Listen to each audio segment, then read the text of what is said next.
Sheena Stone, and my quilt is called The Future is Female. So my quilt was inspired by the Me Too movement. So I wanted to do something this year that particularly marked the changing role of women in society.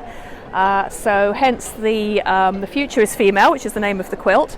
And the idea was I was going to start at the top with the distant past, no say, no vote, and work down towards Me Too, which is today, and the future is female, going via stay at home, chained to the kitchen sink, barefoot and pregnant, and don't break the glass ceiling.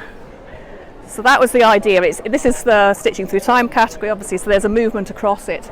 And the idea is that the background is the male dark straight lines which are constraining the female coloured blocks until they begin to break out into the curvy shape at the bottom, and the female colours and the male colours begin to mix. Well, the background is improv, so just lots of tiny little pieces all sewn together in no particular order. That took forever to do. And these are pieced in, and then this is appliqued onto the top.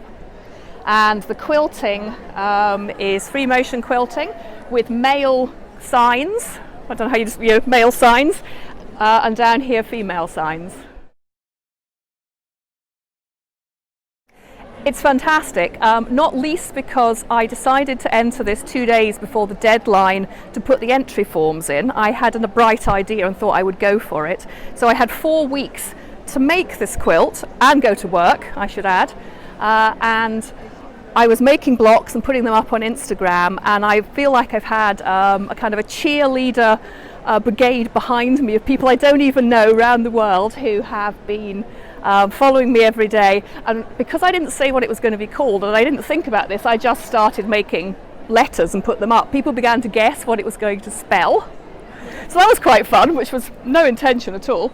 And people, when the catalogue came out last week, I had me on Instagram holding the catalogue, looking all excited. And people were emailing and putting on Instagram to say that they'd already circled my quilt to come and see because they'd been following every day, and was I going to finish it in time. So that was quite fun. So it's really nice to actually have it here. Well, I had a mum who sewed, although she didn't quilt. And as a teenager, through want, I made my own clothes. I didn't do any quilting until an evening class when I was in my 20s, and then I did nothing else again until 7 years ago, when I moved back to Edinburgh and I joined a quilt group there, and a modern quilt group, and then started to do more and more stuff, and now it kind of takes up quite a lot of the time when I'm not at work.